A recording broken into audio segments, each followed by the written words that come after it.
Hello, everyone. Welcome back to the show. Today, we are guested with Mitchell Hora, a seventh generation farmer, founded Continuum Ag back in 2015 as an agricultural consulting company, specialized in the Haney soil health test. Today, Continuum is a soil health data intelligence company and uses its topsoil software to enable farmers to profit from improving their soil health. Mitchell, excited to have you on the show. Yeah, man. Good to be here and excited to dig into stuff that's a little bit different than what we typically talk about in the soil health and regenerative ag space. So it'll be fun to go a little bit different direction here today. We can still hit on that stuff, of course, but Yeah. looking forward to this chat here. Yeah, for sure. This regenerative ag, it seems like it's all over the news. People getting blasted with it. But I think it's important, as you probably aware, to have some diversification in health or in ag, and then also in commercial real estate investing, where you're also invested in a little bit.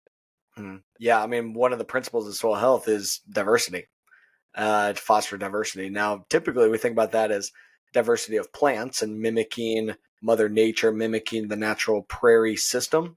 But, diversifying where your investments are, of course, is a good strategy. Diversifying your portfolio, diversifying things that you do in your life. So, yeah, I think a lot of farmers, think about diversifying as, can I add a different crop, or should I get into having livestock plus having row crop, things like that. But you can go a lot of different ways with how you're going to make money and grow a business. Yeah, that's for sure. When you think about diversity on the farm, like, what's your go-to? Like, is there like a certain mix, or yeah? For us, my family farm is about a 700 acre row crop operation. We're in southeast Iowa, Okay. near Washington, Iowa.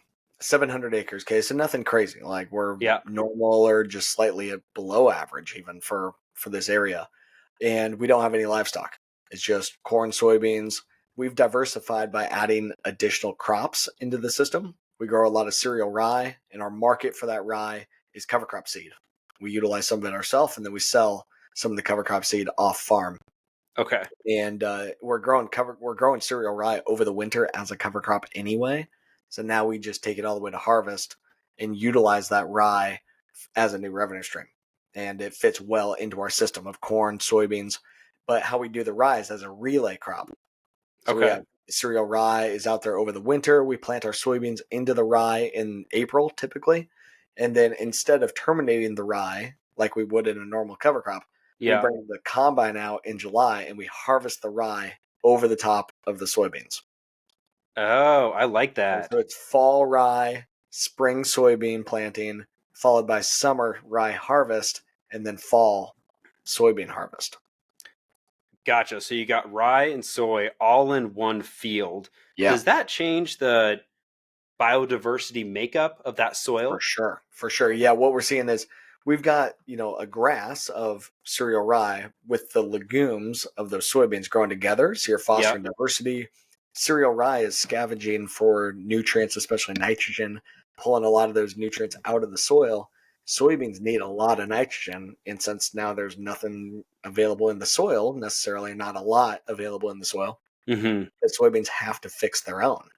And we're seeing just insane nodulation on these soybeans.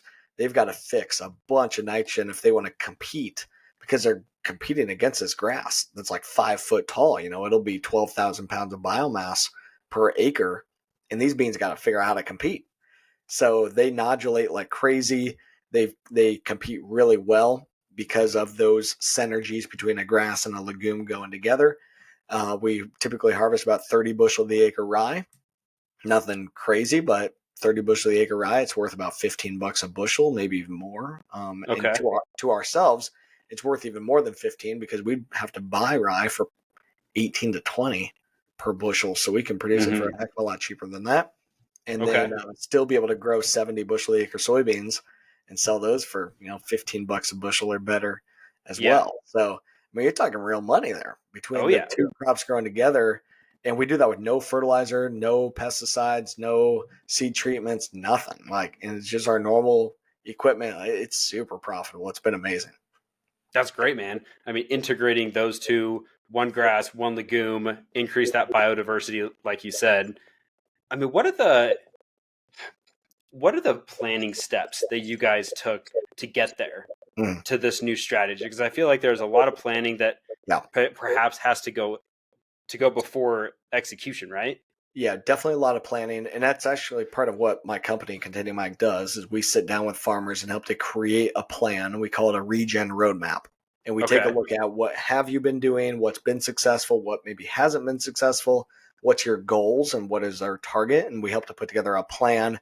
We create plans and then we assign those plans to fields where we can tweak the plan per field if we need to. For this relay crop thing, how it came about is we've been doing cover crops since 2013. In about 2018 or so, we were looking at planting cover crop that fall. Cereal rye was not necessarily readily available because they had really poor yields in the Dakotas that year. I forget, it was a drought or something. They had Okay. really poor yields, and rye wasn't necessarily available. I'm buddies with my local cover crop seed dealer, so we said, "Hey, we'll just take the winter wheat, and you can sell the rye to the rest of your customers. Like, we don't care. We'll just use winter wheat instead as our cover crop. Who It doesn't really matter. Going to get about the same thing. It's about the same price. That's fine. You keep the rye for your other customers. No big deal. We'll help you out." And then I was like, well, Dad, like, this is going to be an ongoing problem because cover crops are going to continue to expand, and we need to figure out how we're going to solve for this issue longer term. I was working with a guy named Lauren Steinlage. We still work really, really closely with Lauren. I was on a meeting with him today, actually. Lauren has been using relay cropping for like 15 years now, 10, 15 years. And so I was able to chat with Lauren and with some of my other some of my other customers who've been growing small grains, say, hey, how do I harvest this stuff? How do I Mm-hmm. grow any, I'm an Iowa farmer. Like, how do I grow anything that's not corn and soybeans? That's like Yeah. weird. So was able to figure out this relay cropping stuff with them. And now this year was our 100, or this year was our 5th year doing the relay cropping. And we grew about 150 acres of rye. So, basically turned our 700-acre farm into an 850-acre farm by double upping on some of those acres. Yeah, that's a wild concept, and it's also, I mean, it's smart that you're reaching out to people because you guys have never done this before. So bringing in the experts and seeing like, how do I even go about doing this? That's been crucial. It's like, shoot, what kind of rate do I do? Do I have to fertilize this stuff? Do I have to put fungicide on this stuff? How do I take care of like pests? How do I harvest this? How do I set my Yeah. combine? Like, there's so many unknowns, and being able to create community and work with other farmers, connect with more people via social media and stuff, that just helps to bring us all together. And now, we've been doing it for a while. Now I've got a bunch of my customers that are doing relay cropping. It's really picking up. It can work really well. I've got a bunch of materials on my website and on the YouTube page, and I've got all kinds of materials out there about it. But this relay cropping deal, it's an awesome opportunity. And the biggest thing is, we would love to diversify further. We've also we've grown barley as malt barley for beer. Okay. We've grown winter wheat, like I mentioned. That was a relay crop. We Mm-hmm. mostly grow cereal rye as a relay crop for seed. We've grown mustard as well. We got Oh. connected with a company out of California that was looking at growing mustard for seed. And so we got linked up with them and grew, like, I forget what it was, 17 acres of mustard or something like that. Mm-hmm. We've also done some open pollinated corn, so food grade, like heritage corn, and tried a little bit of that. But the biggest thing has been just growing our own cover crop seed and having the cereal rye. We've got ample market opportunity for it. We don't have to change a lot of the processing and handling itself. We've got a bin that the rye can go in. It's been a really good option for us, and yeah, a lot of other farmers catching on as well. And then you get the soil health gains and Yeah. diversify, where we're spending our time and our resources, and uh, we're going to use a cover crop anyway, so it just fits really well into our system. Mm-hmm. What are you guys seeing when you do the relay cropping from herbicides, pesticides? Like next to nothing. So we Really? don't use any herbicides. Okay, so we've got the rye goes out there in the fall. Now we've been using cover crops since 2013. Yeah. So it's Really had a few aggressive years with to this in get in. 2016. Yeah, so we were working in this direction for a while, working down our seed banks, working down our issues that are out there, and utilizing pesticides where we need to. We utilize Roundup, we utilize herbicides, we utilize insecticides only as a very last ditch effort. Mm-hmm. Same thing for fungicides. We've cut our fungicides by about 2/3, and we've cut Wow. our herbicides by about 75%. This year on our farm, Wow. Dad's been calculating and stuff. Herbicide costs are still really up this year. Our Yeah. average herbicide cost for both corn and soybeans was $18 an acre. As a $18 an acre herbicide cost, like that is not That's very pretty much, good. especially with the price of these pesticides right now. Like, Yeah. I mean, we've got them pretty dialed, but yeah, man, in a relay crop system, we plant the beans in April into this rye. They grow together. The rye suppresses the weeds. We harvest the rye in July. We do typically come back through and spray a passive enlist or Roundup, and just because Dad loves ultra clean fields and like doesn't want to see any weeds at all. Oh, I get But that. it's Yeah, also, same. we're getting aggressive on them. We're keeping the weeds out of the system. That's going to help us to continue to cut back on those pesticides in the future. But shoot, in that relay crop, I mean, you're talking a quart of generic Roundup middle of July, and that's it. One Just a pound. quart. Nice. So we did some of our stuff this year where we were going only 12 ounces of Roundup per acre. That's it. 12 ounces of generic Roundup. That's all we need for some of these weeds and stuff now. Like, we've just really been able to take care of so many of these issues, keep the herbicide resistant weeds out of the system by being aggressive, by utilizing diverse chemistry systems and in these rotations, but utilize biology to get ahead of it.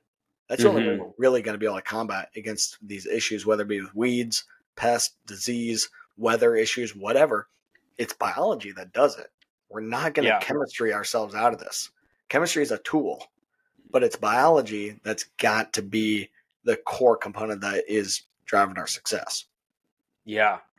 I mean, it brings me back to the farm, alfalfa, growing seed back in the day, going through, walking the fields and just bringing a shovel, hacking kochas that are, I don't know, like 5 feet high and having to haul those things out of the field when it's like 100 degrees and 20% humidity. I mean, just, humidity doesn't sound bad, but when you're in the middle of a field, I can get pretty hot.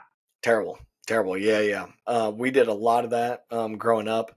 We grew a lot of non-GMO beans as a kid. There was better premiums for them, there multiple years ago. And so, spent a lot of summers hoeing weeds. For us, it's water hemp, pigweed. That's our issue here in Iowa and throughout a lot of the Midwest. So that's what I remember going through and hoeing water hemp out of soybeans. That is just not a lot of fun.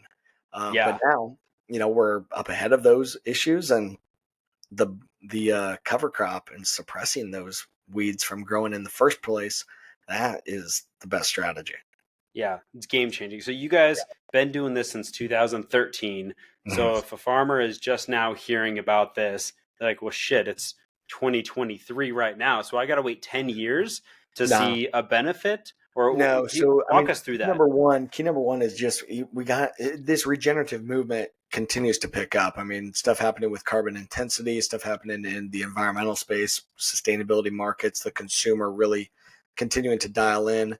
But the financial institutions and our grain buyers and stuff, they're all picking up on, we've got to document carbon footprint or carbon intensity. We've got to implement sustainable systems. So step one is identify, how can we reduce tillage out of the system, maybe a strip till program, or reduce to 1 pass of tillage instead of 3, work in the direction. You then get the cover crop into the system. Going from a tillage system straight to no-till is tough.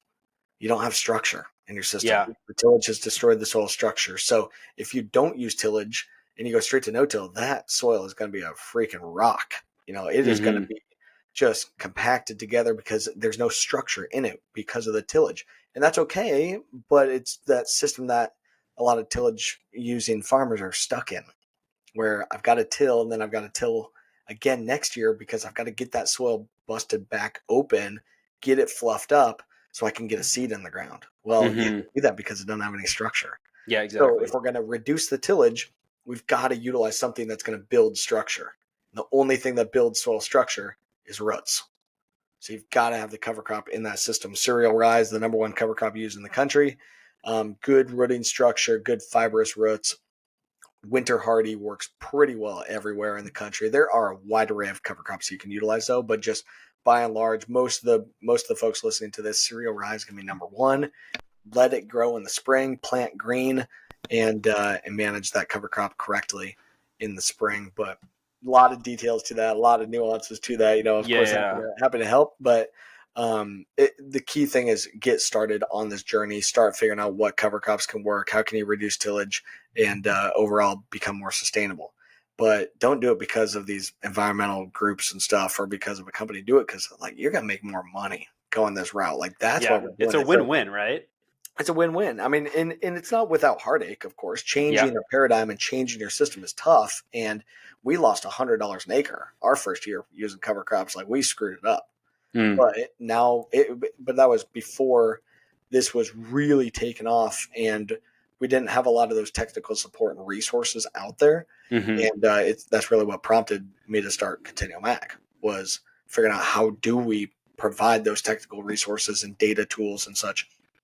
Those resources are there now, but it's about experimenting and finding folks that can help you along this journey, because it is going to make you more money in the short term, make you more money, and make you more resilient in the long term. So with those services, you're out of the Midwest.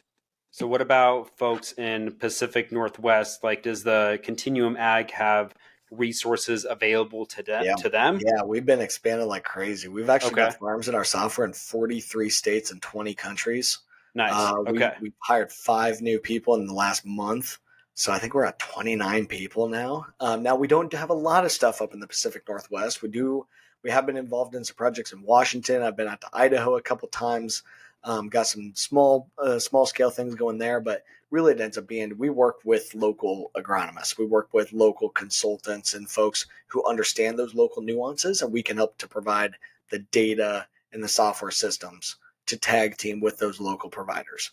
I can't go to a farm in Oregon and say, here's how you should do things. I don't know how to freaking farm in Oregon. I can provide concepts. I can provide some ideas. I can make connections, but I don't know the nuances of how to farm in Oregon, or wherever else. So we've got to we tap into those local providers that can help us with the nuances of how to implement a regenerative system in those different contexts. But from our side, I mean, topsoil is our system. It's topsoil.ag. And the only way that we're going to actually get rewarded for doing these sustainability things is if you're able to back it up with data. If you want to get paid, if you want to make a claim, if you want to do better, you want to use technology, you got to have data. That is the core barrier to entry. So we're just trying to make that simple. That's how, what you see right now is a lot of the large CPG food companies in the entire industry really are going to the grower and saying, we want you to execute these processes, this regen ag. They don't know anything about it, but their investors are making them do it because it's a huge initiative for them, even though they know nothing about it.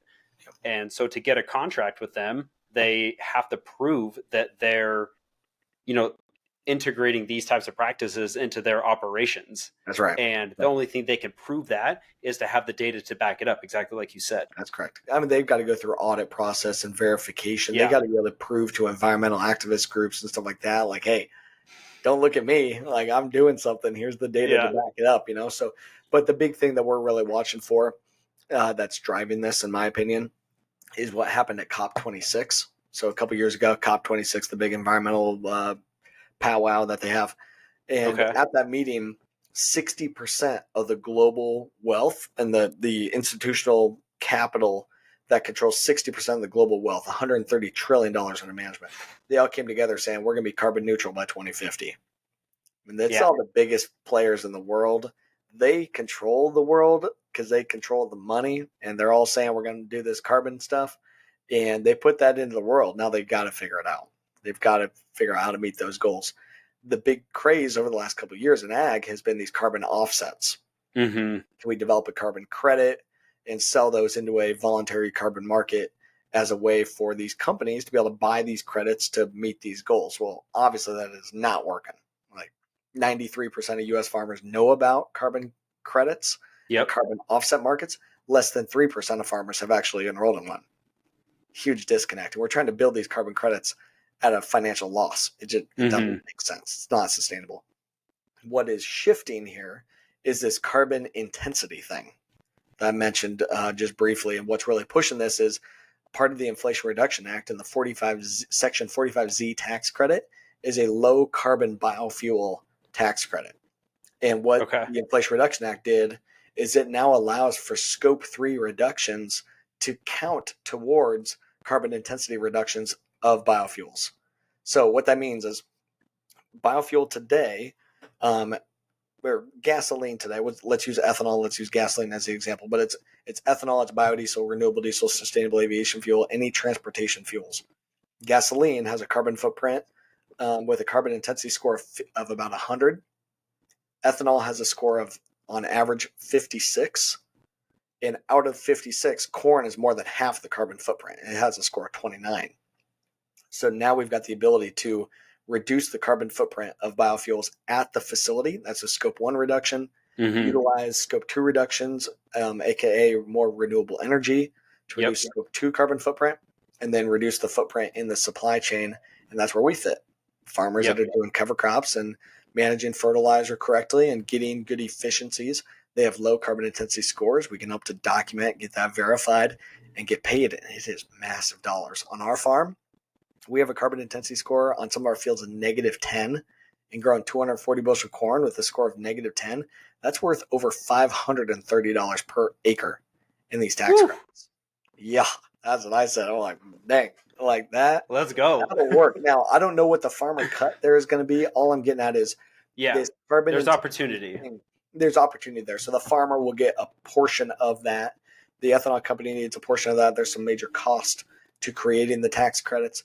But what I'm getting at is these carbon insets or Scope 3 reductions, kind of this new shift of let's not try to develop a new asset and sell this carbon asset into a voluntary global market. Who knows where it goes, and then sell the grain where we normally sell the grain.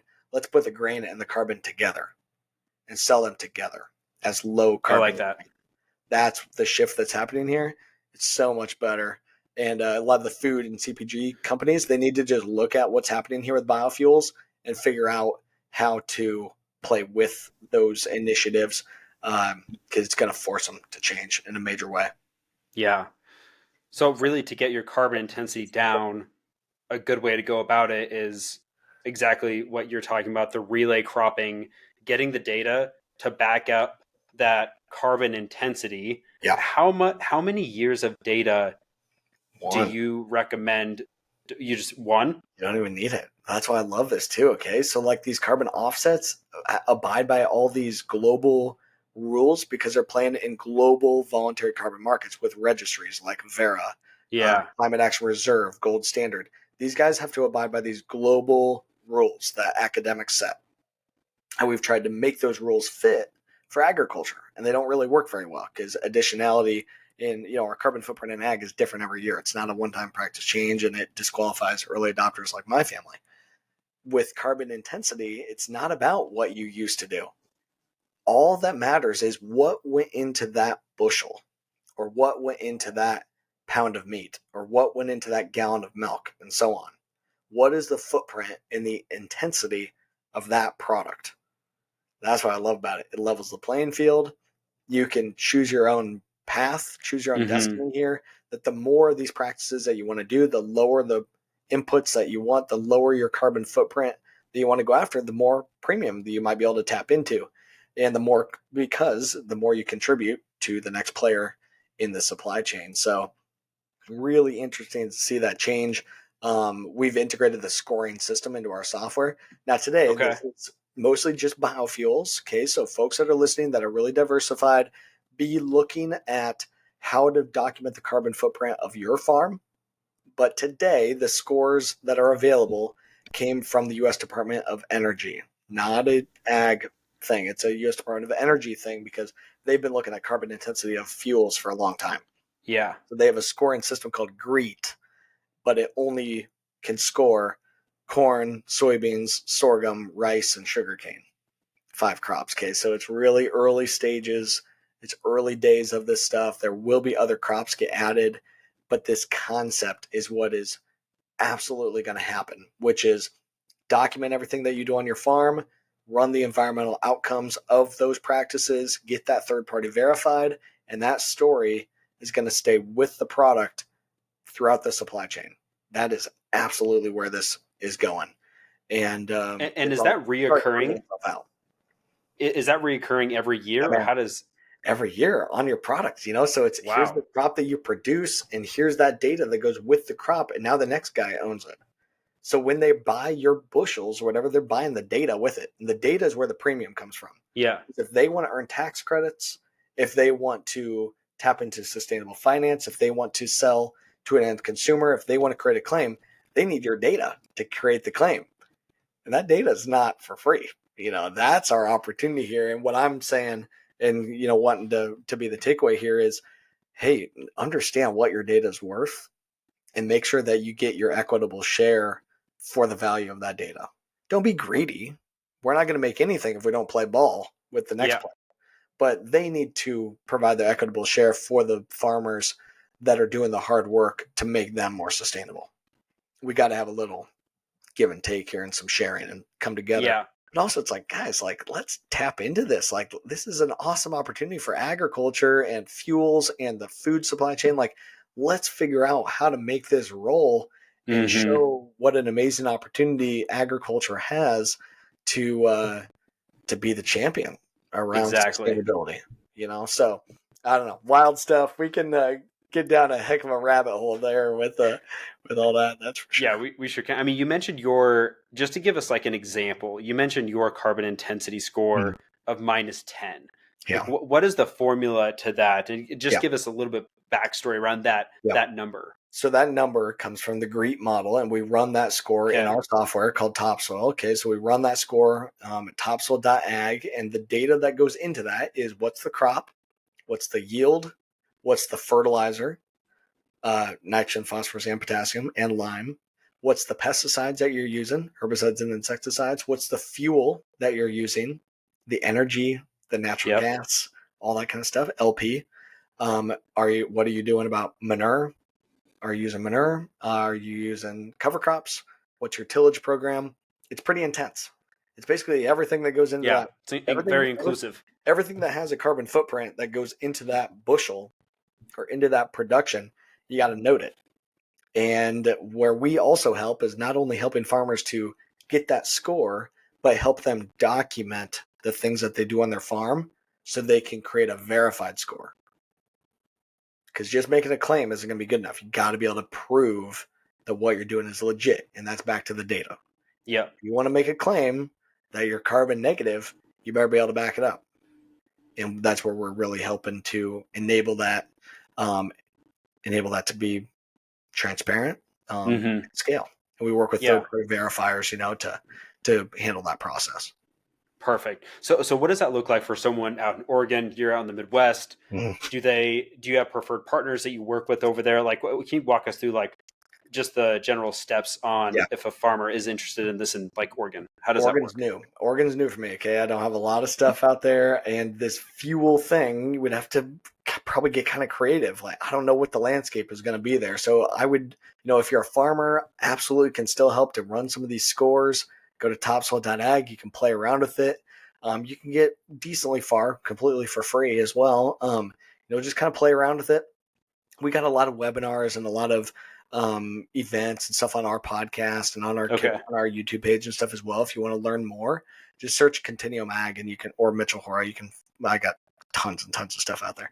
But really, I think in the meantime, especially if you're in Oregon, your grain isn't going into biofuels, or you're diversified and growing a lot of different crops beyond corn and soybeans, you just need to be aware of what's happening here. Start documenting the practices that you are doing on your farm and start exploring how do you turn those practices into a environmental claim or sustainability claim. Also, start talking with the next player in your supply chain, your buyer.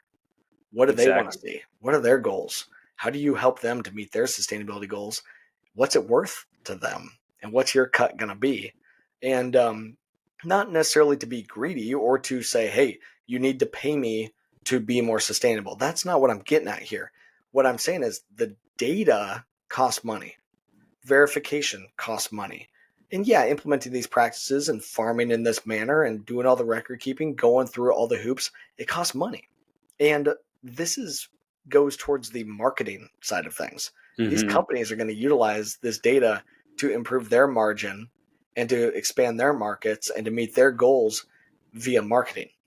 Oh yeah. And the only way that they can market it correctly is by working with us. So we need to be part of that budget, because we can help them tell the story. And it's legit. That's what I love about this too. Like, we can actually be more sustainable, actually lower carbon footprint, actually improve water quality, biodiversity, and what have you, and make this real. It doesn't need to be greenwashed. Like, this is legit, and we've got the ability to prove it.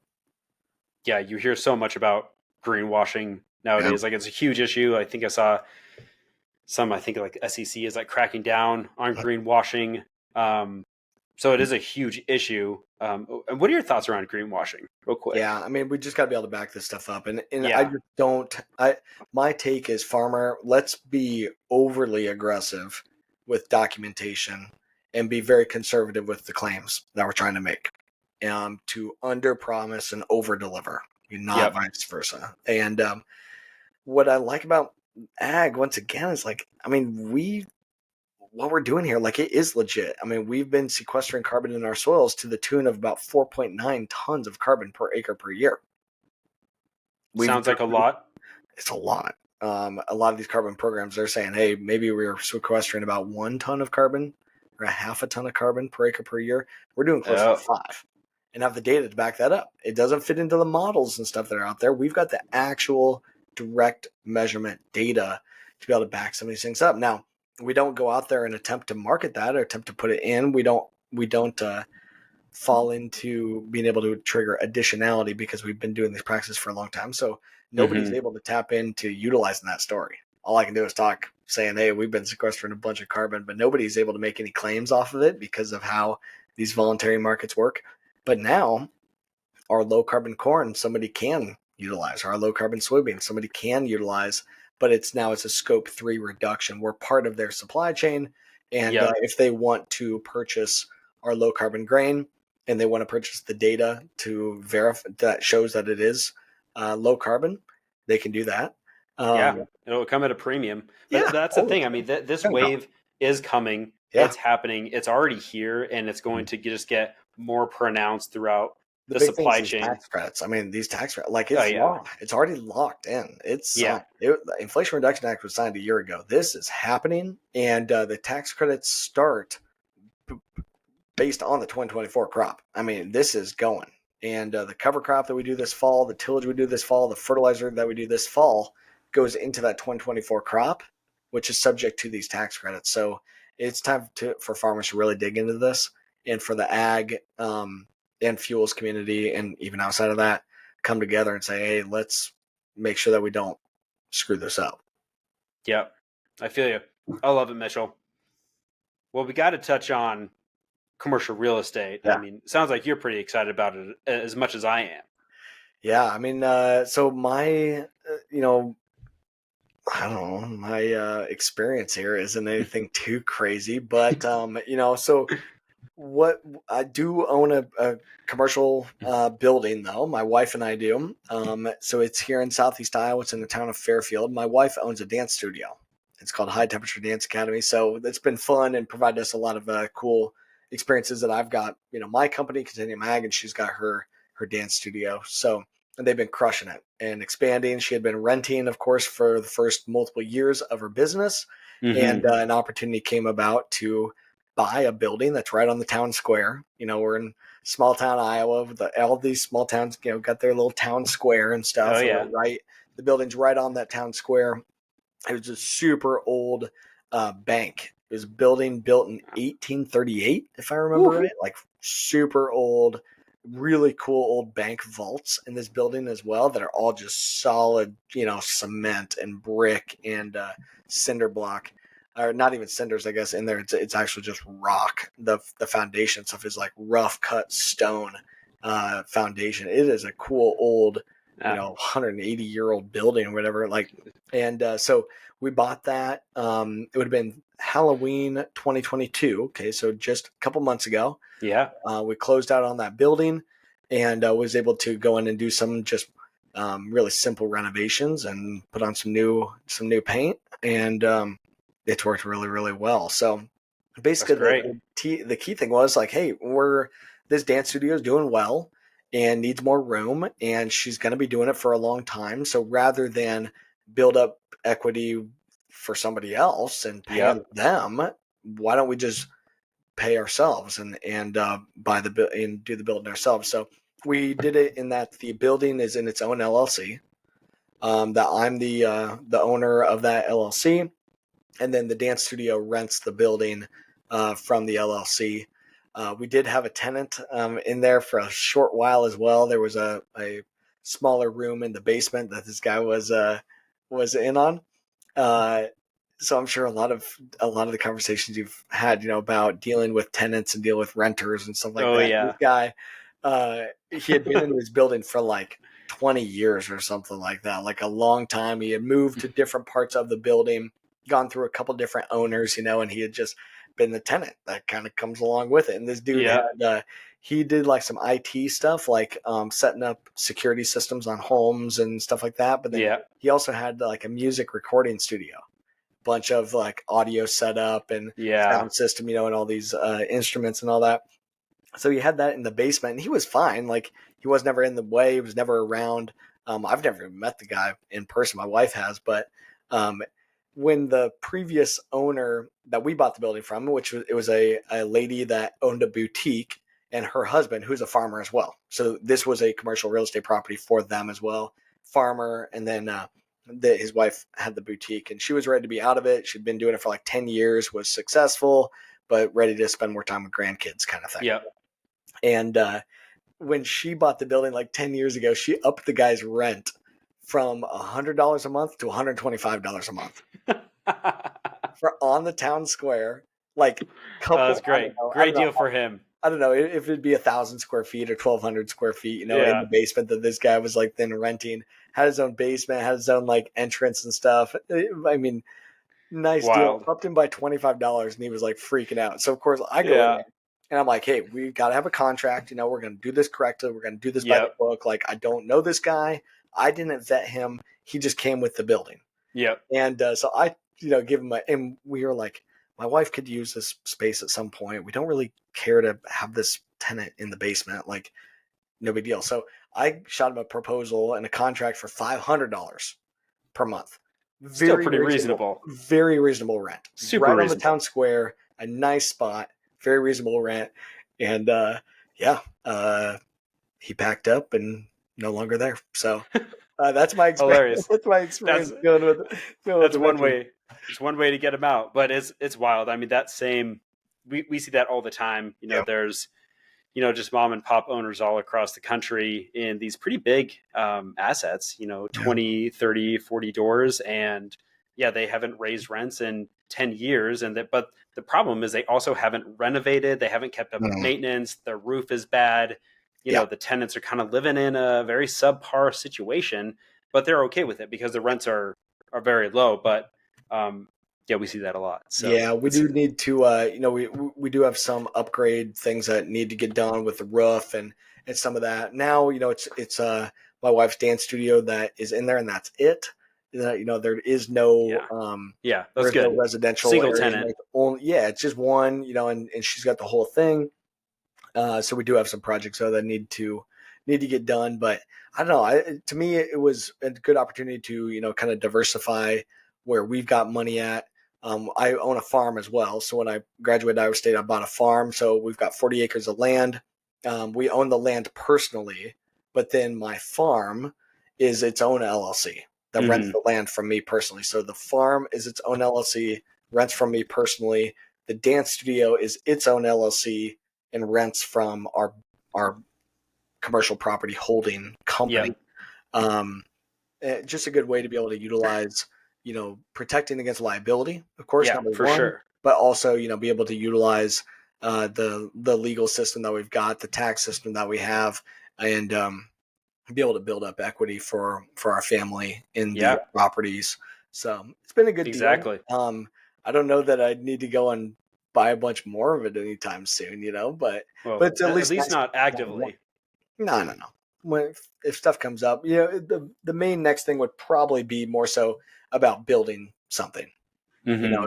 to go and be able to build, especially for a dance studio. It's got to kind of be the right type Yeah, of property. Like you can't put a dance studio anywhere, and she's got like 230 students, so you yeah. can't just put 230 kids in any building. It's kind of hard to dance in a a A small locker building, yeah, doesn't little work in a little small safe. office building. That's right. Yeah. But no, it's been Mitchell, a, have it's you? been a fun deal. Yeah, for sure. I mean, before we head off, is there any dances that you've learned? I mean, I gotta No, know. no, dude, I'm staying out of it. I've got a daughter who's not quite two, who she's started to of course do some dancing. She's still in diapers and all that. She's like 21 months, and so she's my wife's got her roped into the dancing. But There you go. no, man, on my side, I help out, with emceeing the events and running the music and stuff. But that's the extent of it for me. I stay out of No all that. hip shaking for you. Fair No, enough. no. All right, Mitchell. Was there? We covered a lot of ground. It's going to be wild me trying to summarize this one in the newsletter, but I'm going to give it a go. Yeah. But is there anything you'd like to leave us with? I mean, we've talked about, really a lot, but the relay cropping concept is huge. Farmers just need to think towards the future. Like they already know they already inherently do this in their planning process, Yeah. but it's doing it the right way with data backed strategies. That's right. Everything to me boils down and sums up to a couple main things. One, be looking at implementing regenerative practices as offensive management tools. It's got to make return on investment. We're running businesses here. Mm-hmm. Just like, if you're going to diversify where your investments are, it's got to create return on investment. It's got to be a smart business decision. Same thing when it comes to regenerative ag. Relay cropping is just one of the really unique ways that we've been able to do it. And then number two, the data, whether it be for carbon intensity or other initiatives, the data is incredibly important. Own that data, make sure you control it, and make sure that you monetize it correctly. That's what it boils down to. I love it. And if you've got kids in Fairfield, Iowa, send them to the dance studio because my wife's Fair enough. We'll put a dance studio in the show notes. There we go. Yeah, man. All right, Mitchell. Thanks so much for coming on, man. It's been a pleasure, and I hope all the listeners, gain some little golden nuggets here. Yeah, it's great to have you on, Mitchell. Appreciate it. Hey, good to chat. And yeah, like I said, plenty more folks want to discuss it further. All right, sounds good. Well, listeners, hope you found some valuable insights into today's episode. Feel free to check out next week's. Well, we will be diving into further real estate investments. So, with that, till next time, see ya.